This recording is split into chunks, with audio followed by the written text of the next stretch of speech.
அடுத்து இந்த மேடையில் சிறப்புரை தருவதற்காக தமிழக வெற்றி கழகத்தினுடைய தேர்தல் மேலாண்மை பொதுச் செயலாளர் திரு ஆதவ் அர்ஜுனா அவர்களை அன்போடு அழைக்கிறேன்.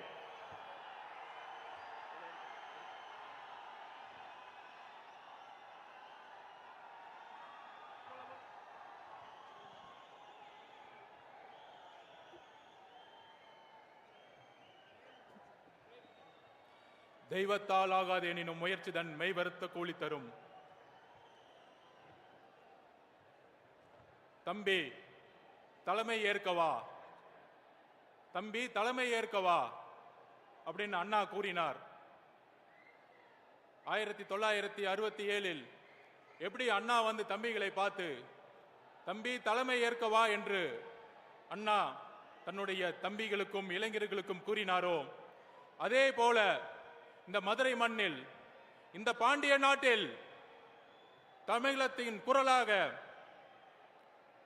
1967, 1977, 2026 உங்கள் விஜயாக முதலமைச்சராக உறுதியளிக்கக்கூடிய எங்களுடைய தலைவர் அவர்களே,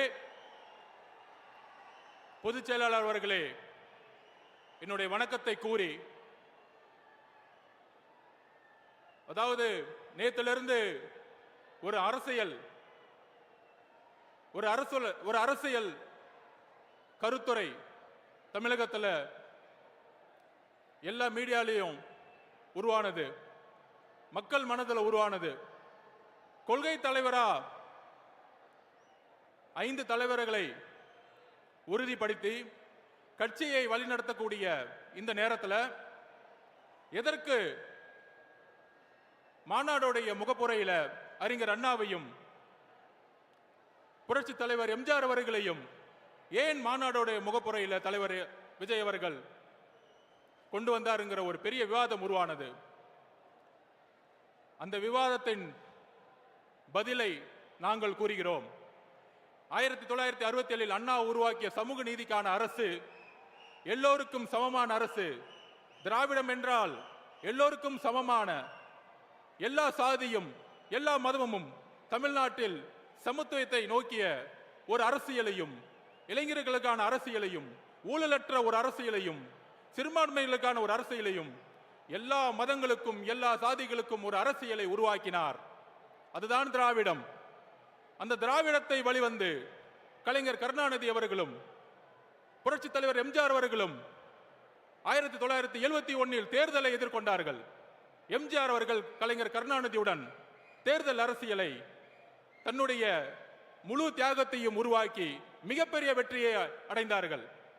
ஆனால் 1971 மிகப்பெரிய வெற்றி பெற்ற பிறகு அண்ணா உருவாக்கிய கொள்கையிலிருந்து, சமூக நீதியிலிருந்து, ஊழலற்ற ஆட்சியிலிருந்து தன்னுடைய குடும்பத்திற்கான கட்சியாக கலைஞர் கருணாநிதி அவர்கள் மாற்றிய பொழுது அன்றைக்கு குரல் கொடுத்தார். 1972 புரட்சி தலைவர் எம்ஜிஆர் அவர்கள் கட்சியை உருவாக்கினார். அந்த கட்சியை உருவாக்கி 1977 மிகப்பெரிய அரசியல் வெற்றியை பெற்றார். ஆக அண்ணா அவர்களுடைய குறிக்கோளை கலைஞர் கருணாநிதி அவர்கள் தன்னுடைய குடும்பத்திற்காகவும் தன்னுடைய ஊழலுக்காகவும் திமுக கட்சியை மாற்றிய பொழுது புரட்சி தலைவர் உருவானார். இன்றைய காலகட்டம் என்ன? இன்றைக்கு தமிழகத்தை ஆண்டு கொண்டிருக்கின்ற திரு மு க ஸ்டாலின், முதலமைச்சர் திரு மு க ஸ்டாலின் அவர்கள் தன்னுடைய தந்தையிடமிருந்து ஒரு பாடத்தை வந்து கத்துக்கிட்டாரு. என்ன பாடம்? திரு கலைஞர் கருணாநிதி அவர்கள் தன்னை சுத்தி இருக்கக்கூடிய 10 குடும்பத்துக்கும் சேர்த்து ஒரு மிகப்பெரிய ஊழல் சாம்ராஜ்யம் உருவாக்கினார். ஆனா இன்னைக்கு மாண்புமிகு முதலமைச்சர் அவர்கள் அந்த 10 குடும்பத்தை ஒழிச்சு தன்னுடைய 2 குடும்பம், தன்னுடைய மருமகன், தன்னுடைய மகன் என்கின்ற ஒரு குடும்பமாக ஊழலை உருவாக்கி இன்னைக்கு ஒரு அரசியலை உருவாக்கி சமூக நீதியை மறந்து, அதாவது தமிழகத்தில் முதல்ல ஒரு அமெண்ட்மெண்ட் கொண்டு வந்தாங்க சோசியல் ஜஸ்டிஸ்க்காக. ஆனா இன்னைக்கு சாதிவாதி கணக்கெடுப்பு நடத்த மாட்டாரு. ஏன்னா அதுதான் பிஜேபியோடைய ஒரு உறவு.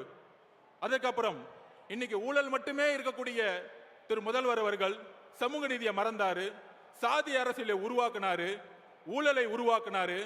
இன்னைக்கு மதுரை மண்ணில் இருக்கக்கூடிய அமைச்சர் மூர்த்தி இருக்கிறாரு, இந்த மாநாட்டிற்கு எத்தனை தடைகளை உருவாக்கினார் தெரியுமா? அத்தனை தடைகளும் உடைச்சு இங்க நின்னுக்கிற கூட்டம் தான் நம்மளுடைய தமிழக வெற்றி கழகத்துடைய கூட்டம். இந்த மதுரை மண்ணிலிருந்து சொல்லின, இந்த மதுரை மண்ணுடைய பிடி பழனிவேல் தியாகராஜன் சொன்னார், இந்த ஆட்சிக்கு வந்தவன மருமகனும் மகனும் மிகப்பெரிய ஊழலை செஞ்சுட்டாங்கப்பா. அப்படி சொன்ன உண்மைக்காக இன்னைக்கு அமைச்சரவையிலிருந்து ஓரம் கட்டப்பட்டாரு. ஆனா இன்னைக்கு யார் இருக்கா? இந்த மதுரை மண்ணிலிருந்து மூர்த்தி இருக்கிறார். மூர்த்தி என்ன சமூக நீதி காவலரா? ஏன் ஒட்டுமொத்த ஊழலையும் குடும்பத்துக்கு கொடுக்கக்கூடிய ஒரு அமைச்சர்களை தான் உருவாக்கி இருக்கிறாங்க. அப்படி ஒரு அரசியலை இருக்கக்கூடிய நேரத்தில் திரு அண்ணா அவர்களுடைய குறிக்கோளை நிறைவேற்றாத மாண்புமிகு முதலமைச்சர் மு.க.ஸ்டாலின் அவர்கள் அவருடைய திமுக என்றைக்கோ திமுகவுடைய அண்ணா அவர்களுடைய குறிக்கோள் இருந்து விலகிட்டார். அப்ப விலகும் பொழுது யார் அண்ணாவுடைய கொள்கைகளை இன்றைக்கு கடைபிடிக்க முடியும், நிர்வாகத்தில் கொண்டு வர முடியும்? ஒரே தலைவர், எங்களுடைய தலைவர் அவர்கள் தான். எல்லாரும் சொல்லலாம், திமுகவுக்கும் தமிழக வெற்றி கழகத்திற்கும் கொள்கை ஒன்றுதான். அறிஞர் அண்ணாவும் புரட்சி தலைவர் எம்ஜிஆர் அவர்களும் ஏழ்மையும் சமத்துவத்தையும், ஏழ்மையை ஒழிக்கணும், சமத்துவத்தை உருவாக்கணும் தான் கட்சி ஆரம்பிச்சாங்க. அதுக்கப்புறம் இன்னைக்கு அதிமுக எந்த நிலைமையில இருக்கு? அண்ணா அவர்களுடைய குறிக்கோள் இருந்து திரு மு.க.ஸ்டாலின் அவர்கள் விலகிட்டாரு. ஆனா புரட்சி தலைவர் எம்ஜிஆர் அவர்கள் உருவாக்கிய கொள்கை, அதை வழிநடத்திய அம்மா ஜெயலலிதா அவர்களுடைய கொள்கையிலிருந்து தடமாறி இன்னைக்கு பிஜேபியோட உறவு வச்சுக்கிட்டு தமிழகத்துல பிஜேபியை இன்னைக்கு பின்புற வாசல் வழியாக அதிகாரத்தை அடைகிறதுக்கு அதிமுகவுடைய இன்றைய தலைமை எல்லா முயற்சிகளும் செஞ்சிட்டு இருக்கு. அப்படி இருக்கும் பொழுது நாங்கள் உறுதியாக கூறுகிறோம், அறிஞர் அண்ணாவுடைய கொள்கைகளையும் புரட்சி தலைவர் எம்ஜிஆர் அவர்களுடைய கொள்கைகளையும் உள்வாங்கி அதை அரசியல் வெற்றியாக மாற்றி 2026 மிகப்பெரிய இளைஞர் புரட்சியை உருவாக்கி தலைவர் விஜய் அவர்கள் முதல்வராக உருவாகி அந்த கொள்கையை நிறைவேற்றக்கூடிய வலிமை எங்களுடைய தலைவர்களுக்கும் தமிழக வெற்றி கழகத்திற்கும் மட்டும்தான் இருக்கிறது. இதற்கு தான் எங்களுடைய பதில். இன்றைக்கு பிஜேபி எந்த அளவிற்கு பின்புற வாசல் வழியாக இல்ல, முன்புற வாசல் வழியாக நேற்று கருப்பு சட்டம் 30 நாள்ல ஒரு குற்றச்சாட்டுனா ரிசைன் பண்ண சொல்றாங்க. அந்த அளவிற்கு கருப்பு சட்டத்தை மாநில சுயாட்சிக்கு எதிராக பிஜேபி தன்னுடைய கொள்கைகளை உள்வாங்கிக் கொண்டிருக்கிறது. அண்ணா 1967 அண்ணா அவர்கள் கூறியது போல, தலைவர் அவர்களே தம்பிங்களை அலையுங்கள், தம்பி தலைமை ஏற்கவா, மன்னராட்சியை ஒழிக்க தம்பி தலைமை ஏற்கவா, மதுரை மண்ணிலிருந்து புறப்படுவோம், மதுரையை எப்படி பாண்டிய மன்னர்கள் மக்களுக்கான ஒரு அரசை உருவாக்கினாரோ அப்படி ஒரு அண்ணா அவர்களை கூறியதை போல ஏழைகளுக்கான அரசாக, ஒரு நேர்மையான அரசாக உருவாக்க எங்கள் தலைவரை நாங்கள் அழைக்கிறோம். தம்பி வா, தலைமை ஏற்கவா. நன்றி, வணக்கம்.